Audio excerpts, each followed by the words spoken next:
En este mundo que se nos presenta, en el que es muy necesario tener nuestros propios ideales, no hay forma mejor de crear opinión propia que leer.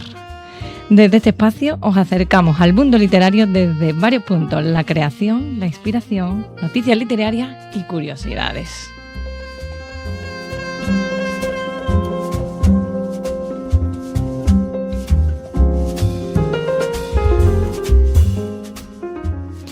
Sabéis que este programa se llama Ver para leer, en alusión al dicho de ver para creer. Y es que aquí os vamos a dejar muchas opciones para que no dejéis de leer. En este primer programa vamos a demostrar, además, que no es necesario ver para leer y mucho menos necesario escribir historia. Realmente lo que hace falta para leer y para escribir es voluntad de hacerlo. Nos acompaña Gabriel Olivares, un escritor que ha superado barreras, la de la creación y la de la discapacidad. Buenos días, Gabriel. Hola, ¿qué tal? Encantado de estar aquí. Muchas gracias por acompañarnos en este primer programa y además, pues por darnos esta lección a todos de que es necesario ver para leer y oír para leer y sobre todo sacarlo de aquí dentro. Claro, que lo más importante siempre es tener ganas, ¿no? Interés por hacer las cosas y el resto siempre es algo secundario. Es voluntad para creer y para crear. Y bueno, cuéntanos quién es Gabriel Olivares. Bueno, pues yo soy de aquí de Espartina, de toda la vida, vaya. Y pues la verdad es que nací con una discapacidad, por ejemplo, que es uno de los temas que me ha presentado. Yo nací con una discapacidad, con un glaucoma, y por lo tanto desde muy pequeño me tuvieron, literalmente igual no llegaba una semana y me tuvieron que operar ya de los dos ojos, y pues siempre he tenido una visibilidad muy reducida, para que tengas una idea, un 10%, y poco a poco se va disminuyendo hasta un 5% que tengo actualmente. Y con esta vosotros diréis, y es escritor. No solo es escritor, Gabriel además ha estudiado. Cuéntame, ¿qué? Bueno, he hecho casi de todo, y casi todo por ahí. Estudié fisioterapia. Yo siempre quise dedicarme a la salud desde muy, muy pequeño. Precisamente porque, pues como curiosidad, mi abuela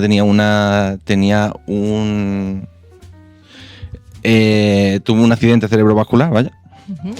Y yo me acuerdo que le dije que no se preocupase, que esperase, que yo lo iba a curar, ¿no? Entonces, que yo siempre quería ser médico, hasta que aprendí con 12, 13 años, aprendí que quienes realmente tratan a personas con ictus son los fisios. Entonces desde siempre he estado con el tema de fisio, hasta que pues digamos en la rama literaria, la rama creativa me llamó mucho más y acabé escribiendo un libro. Yo creo que al final todas las experiencias que vamos viviendo, que tenemos de nuestra familia cercana, de los seres queridos, es lo que nos lleva al final a dirigir un poco nuestro camino. Pues en este caso nos cuenta lo de tu abuela, que te llevó a iniciarte en la salud. Creo que muchos médicos de toda España que nos están escuchando y del mundo, al final lo que les lleva a dedicarse a la sanidad es o bien porque sus padres sean sanitarios, o bien porque han tenido algún episodio en el que realmente hayan sentido la necesidad de colaborar, de ayudar. Y luego la rama literaria yo creo que nos viene igual. Uh-huh. Porque a lo mejor hay alguien que nos inculcaba la lectura o el leer, el amor por los libros, la creación. De hecho, en mi caso es muy, muy curioso, porque a mí siempre me ha gustado leer, ¿vale? Yo siempre me ha gustado leer, pero hubo un momento de mi vida precisamente en el que prácticamente dejé de leer, y fue cuando mi madre me castigaba leyendo. Que eso es terrible, y esto le pasa a muchísima gente. Yo le hablo con otras personas de mi época que también su madre le castigaba leyendo y perdieron la pasión por la lectura precisamente por eso. Y me parece una cosa como muy terrible, ¿no? Sí, bueno, yo creo, y nosotros de todas maneras somos jóvenes, pero es verdad y es cierto que, bueno, hubo una generación que se creó, por desgracia, fuera de los colegios, porque había que trabajar, porque era una época de posguerra, y eso luego lo han vivido las generaciones posteriores, la importancia que era leer, la importancia que era estudiar, y era como, tienes que estudiar, tienes que leer porque no puedes quedarte sin saber. Claro. Y yo creo que era para que no tuviéramos una carrera y fuéramos el mejor licenciado de la familia, pero sí que supiéramos defendernos en la vida, que a fin de cuentas es de lo que aporta la sabiduría, el defenderte en la vida, el poder decir, bueno, he estudiado esto, pero lo mismo puedo hacerte esto o esto porque sé de lo que hablo y sé de lo que... Eso es importante. No todo lo que hacemos tiene que ser productivo ni por un bien material necesariamente. No. Y bueno, como aquí a este programa nos trae los libros, yo quisiera preguntarte, ¿qué tipo de escritor eres?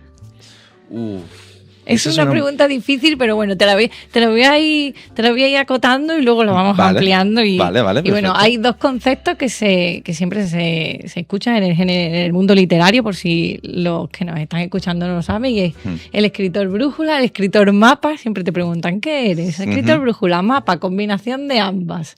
Y ahora vamos a explicar después qué es eso, para el que no lo sepa.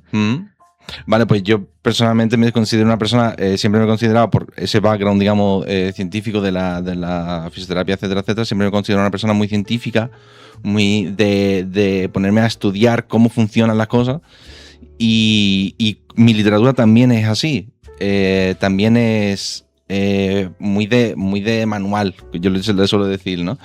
Y en este caso, muchísimos escritores hablan de la inspiración, tuve una idea estupenda, no sé cuánto. Yo soy más de una frase que tú tenías Picasso, que es que cuando vengan las musas que me pille trabajando.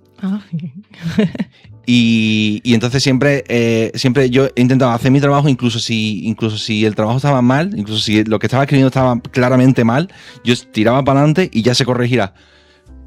Sí, eso es importante. Además, luego, para todo el que no lo sepa, un libro lleva un trabajo, no es me siento y bueno, o hago una escaleta, en este caso sería el escritor brújula, hago una escaleta de qué va a llevar cada capítulo y todo. Y además, de hecho, a mí me sorprende que este tipo de escritores es capaz de escribir el capítulo 10 y mañana te escribo el 2 y pasado el 4 y llevan, totalmente. Pero porque lo tienen todo estructurado y esquematizado, y luego estamos los demás, yo me meto en ese saco, claro, en el que nos sentamos y dejamos fluir. Más o menos tenemos una idea leve en nuestra cabeza de qué queremos contar, claro, pero no sabemos a dónde va a derivar. Exacto. Yo personalmente tengo un pánico. Yo tengo pánico a la hoja en blanco. Yo veo una hoja en blanco y digo, no sé qué hacer. Sin embargo, de hecho, muchas veces lo primero que escribo es precisamente el final del libro. Ah, entonces tú eres de tener tu escaleta preparada casi. Claro. Yo... Cuando me pongo a escribir ya está casi todo ya planteado. Cerrado. Yo admiro eso porque, bueno, será que como yo cuando me he sentado a escribir es como deja fluir. Y de repente cuando me levantaba he dicho, ostras, esto no lo tenía yo en mi mente, pero bueno, lo que has dicho, ya se corregirá después, ya amarraremos, porque en el proceso creativo de un libro lleva el desarrollar la historia, explotarla, y luego lleva un proceso bastante duro para nosotros, que es la corrección y la revisión de eso.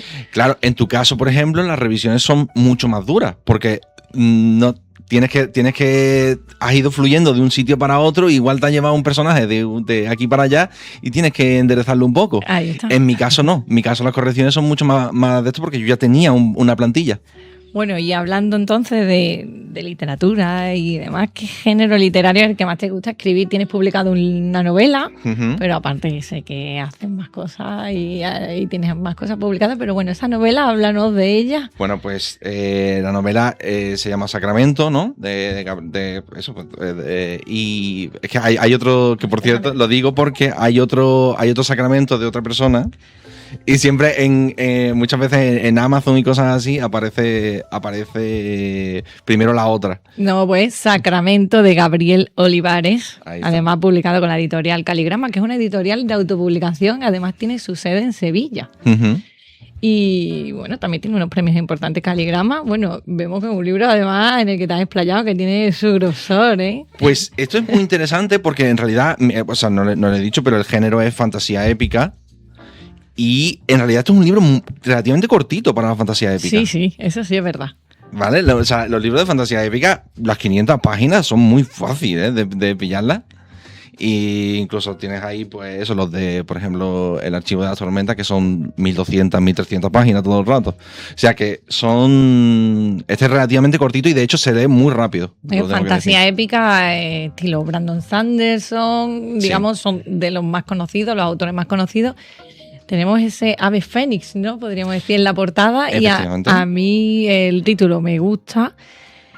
Y bueno, ¿qué quieres realmente? Porque creo que todos los escritores cuando parimos una historia queremos realmente en alguien hacer algún clic o producirle algún tipo de sentimiento, de reflexión. ¿Nos lleva a algo? Yo personalmente con este libro quería probarme a mí mismo, ¿no? Y en parte lo que hice fue hacer un collage de cosas que a mí me gustaban e intentar sacar algo que mereciera la pena, ¿no?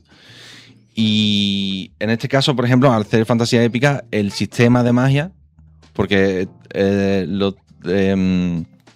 la fantasía tradicional siempre era en plan, pues un mago hace cosas y ya está.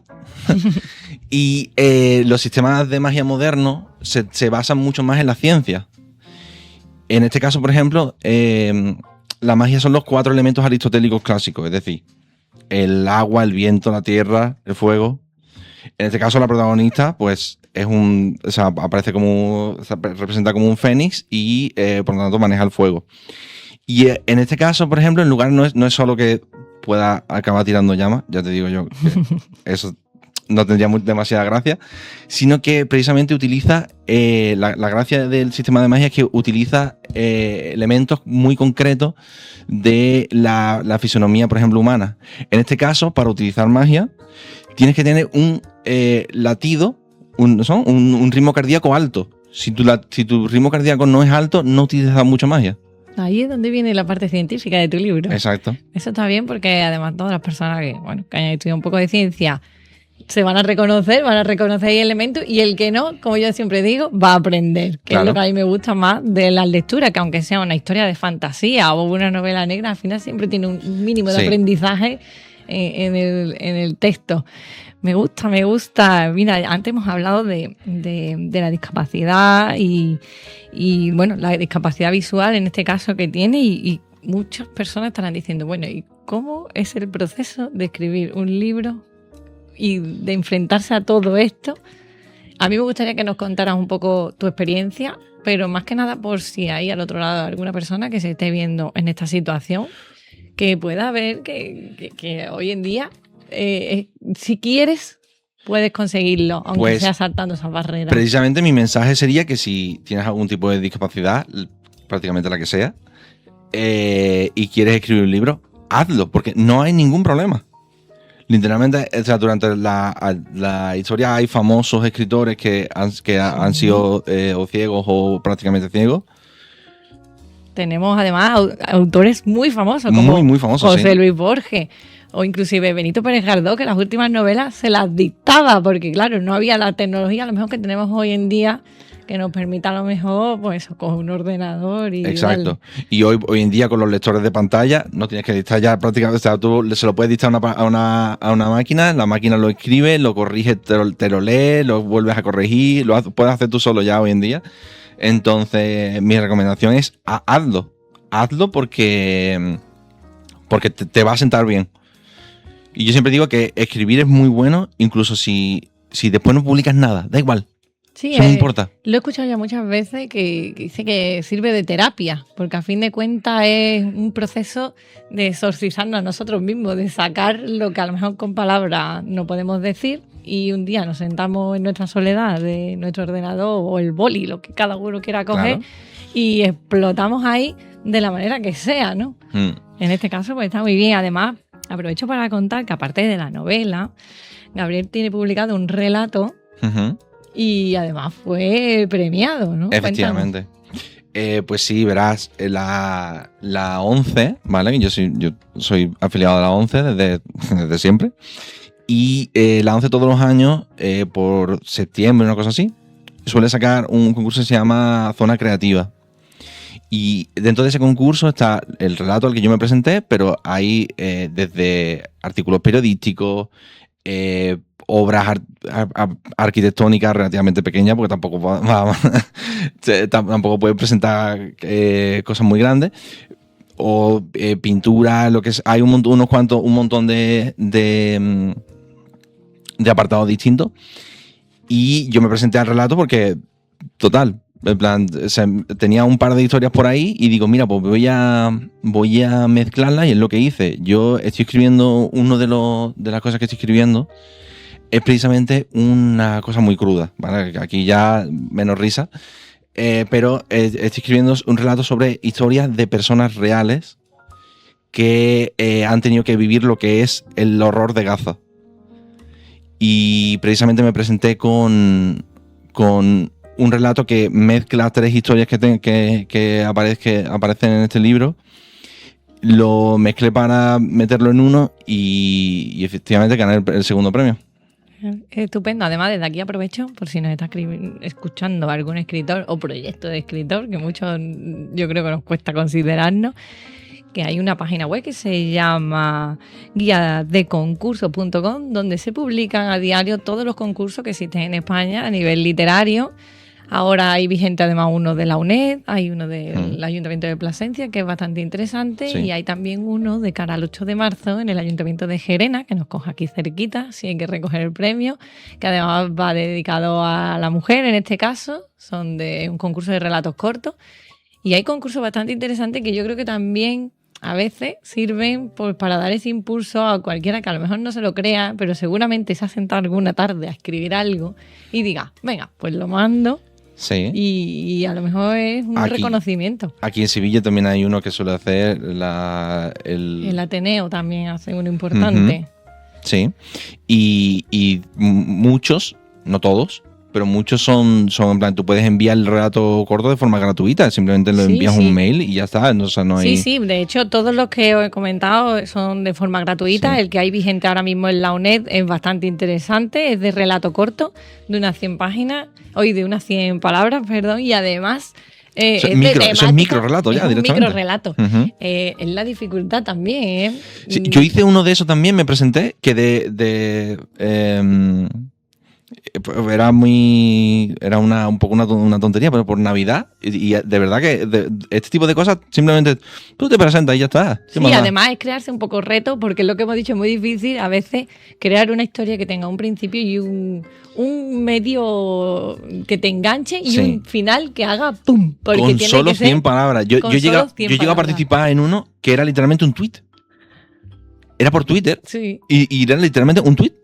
Lo que quepa ahí. Y tenías que escribir una historia en un tweet. 60 caracteres, creo que es, o algo así. 240, 280 creo que es ahora. Vale. Pero eso, es que no hay nada. Es importante también ponerse reto en este aspecto y también, bueno, animarse. A lo mejor cualquiera dice, yo para una novela todavía no me siento preparado, pero sí tengo ganas de escribir. Oye, pues comienza con los relatos, que además, como librera, os digo que está muy de moda ahora mismo los libros de relatos, porque la vida, a fin de cuentas, corre, vamos deprisa y tenemos poquito rato todo el mundo. Claro. Es que no tengo tiempo para leer. Claro. Pero un libro de relato te sienta... En la era de TikTok, un microrelato es una novela prácticamente. Totalmente, porque sentarse un ratillo ahí después de comer, antes de ponerse con otra cosa y decir, en vez de coger el móvil y mirar el TikTok, puedes decir, me cojo el libro y me leo un par de relatos. Y oye, que hay mucho muy bueno que te dicen mucho, ¿eh? Sí, y además los relatos suelen pegar muy duro. Suelen ir muy intensos, muy altos de intensidad. Claro, porque es como en poco tiempo tienes que causar el máximo impacto. Pum. Sí. Yo siempre digo, además tiene que tener un pum, si se queda abierto. Eso lo he aprendido un escritor que seguía mucho en las redes y demás, daba muchos consejos. Y es verdad, si no tiene un final que te deje Sí, sí. No, porque te deja... O incluso que te deje mal cuerpo. A mí me gusta mucho también. Puede ser para todo. Ese suspiro puede ser súper bonito, un suspiro por una madre, por un niño, por un libro bonito, puede ser un suspiro de, ay, madre mía, qué cuerpo se me ha quedado, Sí, ¿no? sí. Pues la verdad que es muy interesante y bueno, hablábamos antes también un poco del proceso creativo de un libro que lleva su corrección, su revisión y luego lleva un proceso muy interesante que es elegir la portada. Y es que aquí, claro, nosotros vemos nuestra historia, pero esa historia se la tenemos que trasladar, no la historia en sí que hemos escrito, sino lo que nosotros sentimos con ese libro, en este caso al ilustrador, que te ha llevado además a hacerte esa portada para mí maravillosa. No sé, en el momento en el que te la describieron, ¿qué te parecía? No, pues esto es muy curioso. Mi caso es muy curioso porque, claro, la editorial te ofrece un servicio para hacerte la cubierta. Yo rechacé ese servicio. Bien. ¿De acuerdo? Yo había pagado por ese servicio y yo lo rechacé. Y porque tenía un amigo que pintaba espectacular, ¿vale? Y le dije, tío, me vas a hacer tú la portada, obvio. O sea, teniéndote a ti que tú me conoces más que nadie, tú no sé cuánto, me lo vas a hacer tú. Y eso, rechacé el servicio. Y esta portada que me parece maravillosa, estoy completamente enamorado, cada vez que la veo me gusta más. Esta no iba a ser la portada original. Nos llevamos literalmente meses pensar con una idea que yo le transmití, intentando que cuadrase, que el fondo haciendo estuviera bocetos bien, a tope. Y se intentó muchísimo. Y al final le dije, mira, vamos a ver, tengo esta otra idea, que no está nada mal tampoco, pero es menos, entre comillas, menos compleja, ¿no? Es más austera. Y aún así, esta persona estaba en plan, no, de verdad que yo quiero hacértelo porque ya hemos empezado, llevamos un tiempo haciendo no sé cuánto. Y le digo, no te preocupes, que esta idea, pruébala y ya verás cómo te va a encantar. Y efectivamente, pues al final salió esta que estoy enamorado. Es muy bonito, además, cuando el escritor se une, en este caso, al ilustrador. Hay portadas también maravillosas, hechas con fotografía y demás, pero el proceso de ilustración de una portada creo que completa ya la creatividad absoluta del libro. Uh-huh. Yo que tengo dos, uno de foto y otro de ilustración, con nuestra amiga Malena, que además la tendremos un día por aquí. Es increíble ver cómo tú le cuentas tu libro a tu forma y luego el ilustrador intenta sacar de ahí lo que le has contado realmente. Y para mí fue impresionante porque a mí, de todas las portadas que me enviaron, todas me gustaban. No sabía cuál coger. Y digo, wow, ¿cómo he podido plasmarlo de esta forma? El otro problema, claro. Claro, ese era el otro problema. Ahí llega la siguiente opción, que es el comodín del público. Claro, efectivamente. Y empieza a rodar la portada por todos los amigos y todo el mundo, pues me gusta esta, me gusta la otra. Yo hablando precisamente con Malena, que yo te digo que es ilustradora también de cubiertas y portadas de libros y tal. Que también es de Espartina, por efectivamente. Cierto. Una de las cosas que yo más me interesaba cuando hablaba con ella es que a veces el ilustrador se tiene que enfrentar al autor diciéndole en plan, no, te estás equivocando. Sí. Esta portada refleja mucho más de lo que va el libro que esta otra que te está gustando más. Y eso me parece muy interesante porque a veces creemos conocer nuestra propia obra y sin embargo tiene que venir alguien a decirnos la verdad. ¿No? Sí, bueno, eso y también, mira, la propia Malena el otro día hablaba conmigo de esto porque le estaba ocurriendo con una portada que está ilustrando ahora, que ella quería hacerla de una forma y el escritor era no, y decía, es que mi trabajo, que es el de la ilustración, le está dando las pistas de qué se ve mejor, qué se ve peor, dice, los colores, la combinación. Bueno, y empezó a hablarme de un mundo que yo alucinaba porque decía, no lo había pensado de esa forma. Exacto. Yo he tenido unos cuantos cafés con ellas de decir eso, de estar hablando de eso. Bueno, y ahora, para continuar un poco, proyecto literario próximo. Pues no me quedo quieto. Aparte, bueno, nos has contado que estás haciendo este compendio de relatos con esta historia de Gaza, pero no sé si tienes otra cosa en mente o estás inmerso en eso. Porque yo ahora yo no paro de estudiar, siempre intentando ser la mejor versión, siempre intentando dar lo máximo y no sé cuánto. Yo he vuelto a estudiar y ahora estoy estudiando una carrera que básicamente son 3 carreras unidas, que son filosofía, política y economía. Son las 3. Yo no me ando con chiquitas. Y entonces, una de las cosas que yo tenía ganas es de hacer un ensayo. Hacer un ensayo sobre un tema sesudo, ¿no? Y sobre un tema sociológico importante, como es, en este caso, la soledad no deseada. Bueno, bastante importante y bastante de moda, creo. Sí. Y en un mundo en el que además estamos súper conectados, que parece que estamos muy acompañados ahora, más que antes, y sin embargo, yo creo que cada vez afloran más estos conceptos. Sí, y precisamente la soledad no deseada, conectándolo con lo que acabas de decir justamente, yo te diría que estamos más conectados, pero a un nivel tan superficial que realmente esa persona que has conocido por una red social, la que sea, por Instagram, lo que sea, con la que estás hablando, incluso llevas hablando meses, puede en realidad no te conoce. No. Y no la siente, y si mañana deja de hablarte porque le pasa lo que sea, tú no te vas a enterar. No vas a saber qué ha pasado. No, a fin de cuentas, yo siempre digo que los amigos, aparte de que se hacen con el tiempo, que un amigo no se hace de un día para otro, aunque lo parezca, los amigos son los que están en las duras y en las maduras también. Muchas veces, bueno, pues conocemos a personas que las tenemos al otro lado del teléfono, que hablamos con ellas, puede ser que a diario, pero cuando realmente te haga falta, tienes que ver quién realmente son los que están ahí al final, que te agarra la mano en tus peores momentos, en los momentos en los que la dignidad se va a la basura. Ese realmente es el amigo y es el que está ahí y es el que te acompaña. Y por desgracia, hay mucha gente que yo creo ahora mismo esto no lo tiene. Claro. Y creen que sí, creo que vive, sobre todo la juventud, creo que viven un poco en una sociedad que les parece que están súper acompañados, que tienen un montón de amigos, de seguidores, porque todos los amigos los transfieren en seguidores. Exacto. Yo, de hecho, ya te digo, abordo el ensayo desde un punto de vista muy sociológico, empapándome de datos a tope, un montón de estadísticas, de opiniones de pensadores importantes.